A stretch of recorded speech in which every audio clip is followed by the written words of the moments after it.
Hello बच्चों, BA final sociology की class में आप सभी का स्वागत है। बीए फाइनल सोशियोलॉजी में हम सेकंड पेपर पढ़ रहे थे, ग्रामीण एवं नगरीय समाजशास्त्र।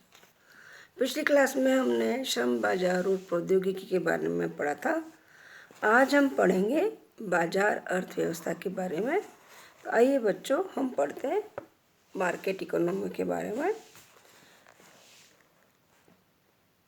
जैसा कि बच्चों आप जानते हैं कि बाजार एक ऐसा स्थान है जहाँ पर बेचने और खरीदने वाले मिलते हैं।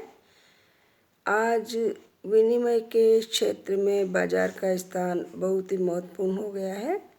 बाजार में वस्तुओं का मोल भाव निर्धारित होता है। बाजार का अस्तित्व वस्तुओं के एक से अधिक विक्रेताओं के अस्तित्व पर निर्भर होता है। औद्योगिक पूंजीवादी व्यवस्था में बाजार की कार्य पद्धति मुक्त बाजार और खुली प्रतिस्पर्धा पर आधारित होती है। खरीदने वाले और बेचने वालों में आपसी प्रतिस्पर्धा तथा मोल भाव के कारण दाम और वस्तुओं के गुण के बीच में संतुलन बना रहता है। बाजार भी अर्थव्यवस्था का एक महत्वपूर्ण पक्ष है। सरल और आदिम समाजों में भी बाजार पाए जाते थे, किंतु वर्तमान आधुनिक जटिल समाजों की भांति विकसित और विविधता लिए हुए वो बाजार नहीं होते थे। सरल और जटिल समाजों में बाजार बिल्कुल अलग होते थे, वस्तु विनिमय होता था उसमें, है ना। तो बाजार अर्थव्यवस्था का एक महत्वपूर्ण पक्ष है। अब मैं बाजार का अर्थ बताती हूँ। बाजार शब्द का प्रयोग उस स्थान या जगह विशेष के लिए किया जाता है जहाँ पर वस्तुओं का क्रय विक्रय होता है। अर्थशास्त्री बाजार का अर्थ उस संपूर्ण क्षेत्र से लेते हैं जहाँ वस्तु विशेष के क्रेताओं और विक्रेताओं की भौतिक उपस्थिति उतनी महत्वपूर्ण नहीं होती जितने कि उनमें प्रतिस्पर्धा और संपर्क महत्वपूर्ण होता है। वर्तमान समय में आधुनिक युग में वस्तुओं का क्रय विक्रय नमूनों व प्रतिनिधियों के द्वारा भी हो सकता है। वस्तुओं का सौदा दूर क्षेत्र में टेलीग्राम, टेलीफोन, पत्र आदि के द्वारा भी तय किया जाता है। ऐसी स्थिति में वह समूचा क्षेत्र बाजारी कहलाता है ना।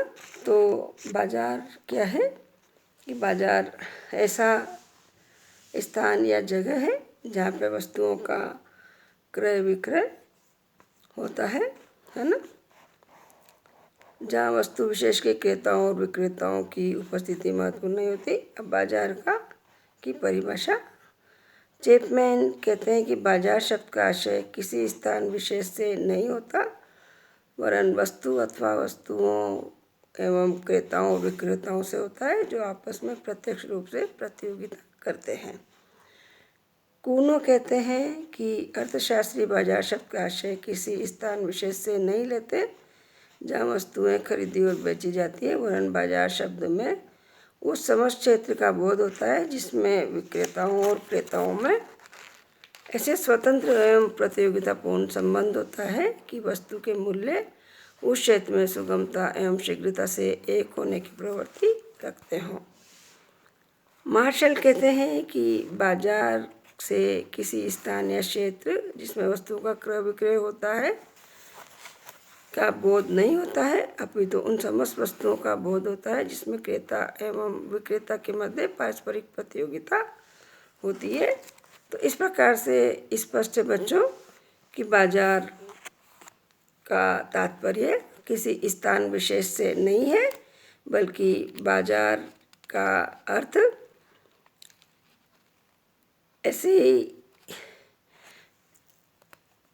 ऐसे बाजार का अर्थ उन समस्त वस्तुओं का बोध है जिसमें क्रेता और विक्रेता के मध्य पारस्परिक प्रतियोगिता होती है, या जहाँ पे क्रेता और विक्रेता होते हैं, है ना, और जहाँ पर क्रेता और विक्रेताओं के बीच में किसी साधन या वस्तु के लेन देन का जाल सूत्र होता है। इन सभी परिभाषाओं के आधार पर बाजार की कुछ विशेषताएं स्पष्ट होती है। बाजार के लिए वस्तु, साधन या सेवा का होना आवश्यक है जिसका क्रय विक्रय या आदान प्रदान हो सके। बाजार में क्रेता और विक्रेता का होना आवश्यक होता है। क्रेता और विक्रेताओं में प्रतिस्पर्धा भी बाजार का एक आवश्यक अंग है। एक बाजार में एक दाम की प्रवृत्ति भी आवश्यक होती है। बाजार का अर्थ किसी स्थान विशेष से नहीं होता, बल्कि उस संपूर्ण क्षेत्र के लिए लिया जाता है जहाँ वस्तु के क्रेता एवं विक्रेता फैले हुए होते हैं। इस दृष्टि से सारा विश्व भी बाजार हो सकता है ना। अब इस प्रकार अब है बाजार के प्रकार या बाजार का वर्गीकरण। बाजारों का वर्गीकरण हम कुछ आधारों पर कर सकते हैं, जिसके आधार पर हमें पता चलता है कि बाजार कितने प्रकार के होते हैं। स्थान या क्षेत्र के आधार पर बाजार, समय के आधार पर बाजार, कार्य के आधार पर बाजार और प्रतियोगिता के आधार पर बाजार। सबसे पहले मैं आपको बताती हूँ स्थान या क्षेत्र के आधार पर बाजार कैसे होते हैं।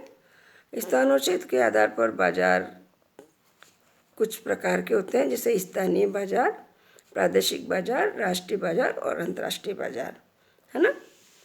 फिर नेक्स्ट है समय के आधार पर बाजार। समय के आधार पर अति अल्पकालीन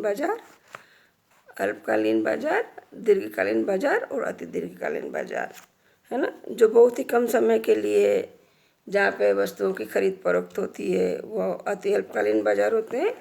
अल्पकालीन बाजार में थोड़ा उससे ज़्यादा समय के लिए खरीद फरोख्त, और दीर्घकालीन बाजार जो हमेशा विद्यमान रहते हैं, है ना। कार्य के आधार पर बाजार क्या होते हैं? सामान्य या मिश्रित बाजार, विशिष्ट बाजार, नमूनों के द्वारा बाजार जिसमें सैंपल के आधार पर वस्तुओं का लेन देन होता है, श्रेणी या ग्रेड के अनुसार बाजार, है ना, मार्केटिंग बाय ग्रेड्स, है ना। ये बाजार के प्रकार कार्य के आधार पर होते हैं। फिर ये प्रतियोगिता के आधार पर बाजार, पूर्ण प्रतियोगिता बाजार और अपूर्ण प्रतियोगिता बाजार, इसके अलावा एकाधिकार बाजार, ये प्रतियोगिता के आधार पर बाजारों के प्रकार हैं। इसके अलावा भी बहुत प्रकार के बाजार होते हैं, जैसे उचित बाजार है, काला बाजार है, उपज बाजार है ना, स्टॉक बाजार है, धातु बाजार है, वस्तु बाजार है, पूंजी बाजार है, संगठित और असंगठित बाजार है, सुपरमार्केट है। ये सब बाजारों के प्रकार होते हैं, है ना। अब आदिम और पुराने सरल समाजों के बाजार और वर्तमान समय में आधुनिक जटिल समाजों में बाजार किस प्रकार के हैं और क्या है वो मैं आपको बताती हूँ। बाजार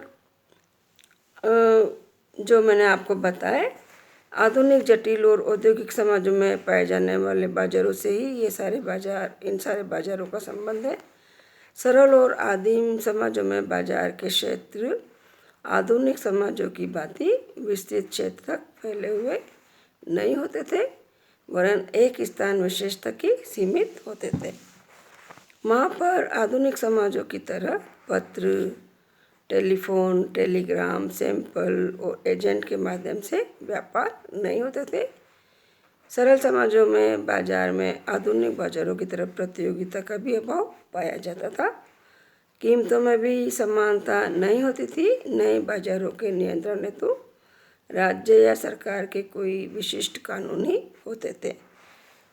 अब वर्तमान और आधुनिक जटिल समाजों के बाजार विशेषीकृत दूर क्षेत्रों तक फैले हुए होते हैं, संगठित सरकार के नियमों द्वारा नियंत्रित होते हैं, संगठित होते हैं, समान कीमत वाले होते हैं। इन बाज़ारों में समान कीमत पाए जाने की प्रवृत्ति होती है। ये बाज़ार अल्पकालीन और दीर्घकालीन होते हैं, मिश्रित और विशिष्ट नमूनों द्वारा सौदा तय करने आदि की विशेषताओं को लिए हुए होते हैं। वर्तमान आधुनिक जटिल समाजों के बाज़ारों में क्रेताओं एवं विक्रेताओं का एक समूह होता है। उनमें स्वतंत्र और खुली प्रतियोगिता होती है। सौदा की जाने वाली वस्तुएं बाज़ार में काफ़ी मात्रा में उपलब्ध होती है। वस्तुएं प्रमाणित किस्म की होती है। बाज़ार में सट्टे भी होते हैं। बाज़ार मध्यस्थों के द्वारा होते हैं, यानी एजेंट्स के द्वारा एक समय में एक ही मूल्य पाया जाता है। एक बाज़ार में संचार साधनों के कारण एक बाज़ार के मूल्यों का दूसरे बाज़ार पर भी प्रभाव पड़ता है और बाज़ारों में विशेषीकरण भी पाया जाता है। ऐसे बाज़ारों में मांग व पूर्ति बराबर बनी रहती है तथा बाज़ार से संबंधित आंकड़े समय पर उपलब्ध भी हो जाते हैं। तो इस प्रकार से देखा बच्चों आपने कि वर्तमान औद्योगिक समय में बाजार का बृहद रूप सामने आया है। ये बाजार स्थानीय बाजार भी होते हैं, प्रादेशिक बाजार भी होते हैं, राष्ट्रीय बाजार भी होते हैं और अंतर्राष्ट्रीय बाजार भी होते हैं। तो आपको पता लगा कि बाजार का मतलब किसी स्थान विशेष से नहीं लगाया जाता है, बल्कि बाजार उस संपूर्ण क्षेत्र के लिए प्रयोग किया जाता है बाजार शब्द का, जहाँ पे वस्तु के क्रेता और विक्रेता फैले हुए होते हैं, है ना। इस दृष्टि से सारा विश्व बाजार माना जा सकता है। तो आज इतना ही, अगला टॉपिक अगली क्लास में पढ़ेंगे। Thank you.